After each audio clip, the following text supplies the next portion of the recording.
Hey guys, welcome back to the channel. So today I'm going to walk you through my process and how I get ready before I start doing my traveling around Southeast Asia. Now, if you're living in the West and you're about to come out here, this video is going to hit home for you. Today, I'm going to share with you 7 things that will help you be ahead of your travels. And so when you get out here and start your adventure, you're not having to sit there, waste days trying to fix something you should have done differently before. So with that being said, let's get into the most obvious one, the visa process and what you need to actually get into these countries. Now, when it comes to staying in Southeast Asia, you need to know how long you want to be here. If this is just for a tourist trip, great. This is for work, great. If you're trying to retire out here, you need to do a little more research. But if we're going to look at a tourist process, we need to know what's required for our visa, what's required to get that visa, how long it's good for, and what requirements you need to meet depending where your passport's from. Check out iVisa. It's completely free.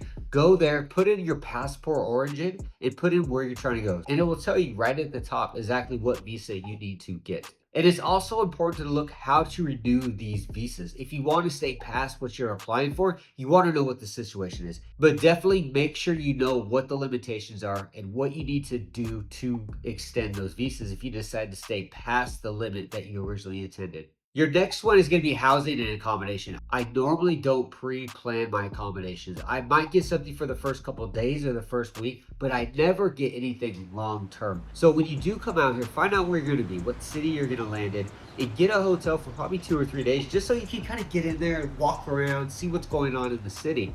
But don't commit to anything long term unless you've already been in this country before. And the biggest reason I say this is you're going to get stuck. If you come out here on Airbnb for 2 or 3 months, you really can't cancel that easy. Also, a lot of these advertisements for different condos and Airbnbs and larger hotels, they're very far from tourist areas. They're very far from the attractions. So you might get stuck in an Airbnb where the only way to go to the tourist areas is to drop $10, $20 every day taking a taxi out there. So when you do first get out here, just book something on booking.com for a couple days near the airport and kind of figure it out once you get there. This will allow you to look on Google Maps, see where you are, where you want to be, and go. The next one is culture shock and language. I talk about this a lot on this channel. In my lives, I talk about this even more. When you first come out here to Asia, South America, wherever it is, learn the first 50 words relative to going to a market. Learning this stuff will help you with the basics of communication, and it'll also help you build that language up. There's no need to learn how to read, write, or even spell anything. Just learn speaking and listening. Pimsleurs is an awesome way to do this. It focuses strictly on speaking and listening, and that's all you need out here. In regards to culture, come out here and act neutral. Be polite, always say please, always say thank you, pick up after yourself, stuff like that. Over time, though, you will start realizing what is culturally normal. And also, what are some must not do's when you go to some of these countries? So make sure you understand the culture and some of the basic language when you first come out here. Nothing too serious, just the basics. Now, when you first come out here, you're going to want to have money, but you don't want to have a stack of money in your pocket. So make sure you have money in your bank account. Make sure you tell your bank you're going to be in whatever country it is. And make sure you have an ATM card that you can use to withdraw money from these different countries. And I let them know what country I'm in so I don't get any random declines when I try to use my card. Also consider having your money in different spots. If you're coming out to places like Thailand, Singapore, Malaysia, stuff like this, you have the opportunity to use crypto. So possibly having money set aside in a USDT or a Bitcoin could be another thing you could set aside as like an emergency fund in case you run out of money or something happens, such as you lose your debit card or your bank gets frozen. Past that, coming out here financially, just keep in mind you should probably be pocketing like $1,500 as the amount of money you're going to spend in that month. It is way more expensive to come to these countries as tourists than if you actually live here. Just to give you an example, visiting Vietnam, Saigon, you're probably going to spend between $1,200 to $1,300 in a month being a tourist out here. If you live here, you're probably going to spend between $600 to $800 just because your accommodation is pretty much cut in half immediately. The next one is healthcare. If you're going to come out here with preconditions or you have any health concerns, just being a tourist or even long term, I strongly suggest having some kind of expat insurance with you or just having extra money saved. So when you go to these hospitals, you can afford to pay upfront cash Most of the stuff you're going to get done in Southeast Asia are going to be relatively cheap. So for people that live out here in Southeast Asia, I always recommend having at least $5,000 just set aside for your medical expenses for the 10 or 20 years you live out here. But if you're just coming out to visit, your health is pretty good, you're not too worried, you're not missing any limbs, probably having like 1,000 or 2 sitting aside is way more than enough to get you by. And it's good to know if you do get food poisoning, if you get the flu or anything like that, those types of cares at the hospital will probably just run you $5 to $10 anyways. So as an expat, I would keep $1 or $2,000 sitting aside just in case. But no, most of the stuff you do out here, including dental, is probably going to cost you $100 or less. And finally, the lifestyle you live out here when you're visiting and also the community. When you come out here, don't just stick yourself into an expat area with only expats talking to expats.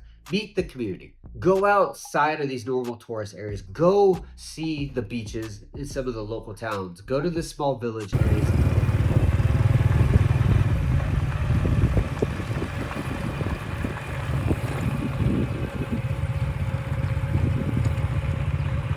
Don't just have your entire experience living abroad focused on people that are also living abroad. It doesn't make sense and it doesn't give you that real vibe of what Southeast Asia is like. And for you guys that are worried about safety, you are completely fine. The biggest crimes that you hear about in Southeast Asia on TV, on the news, don't affect foreigners. You are most likely going to deal with pickpocketing and petty theft at most. And on top of all that, the biggest problem that foreigners have out here when it comes to theft and robbery and stuff like that is dealing with the vendors and their overcost pricing on what they sell. Don't be afraid to get outside the expat areas and start visiting some local areas where the locals hang out. See how life really is in Southeast Asia.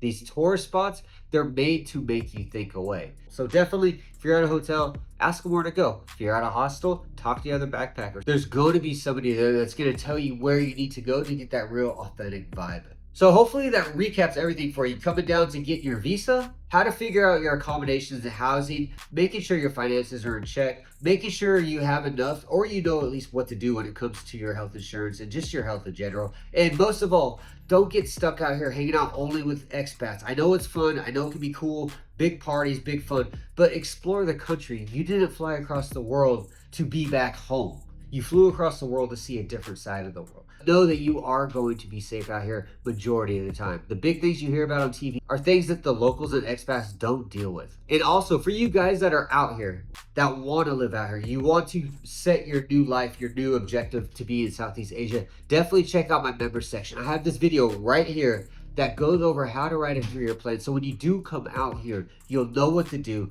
how to do it, and you're not going to be stuck in a position where you're just a teacher. And then when that dries up, you have no option but to go home or be broke. So check out the members group if you want to know how to come out here safely, get the best out of your time, get jobs out here, and if you are going to stay long term, how to write plans so you can stay out here long term. And with that being said, guys, I'm going to get out of here. Thanks for watching. I will see you again.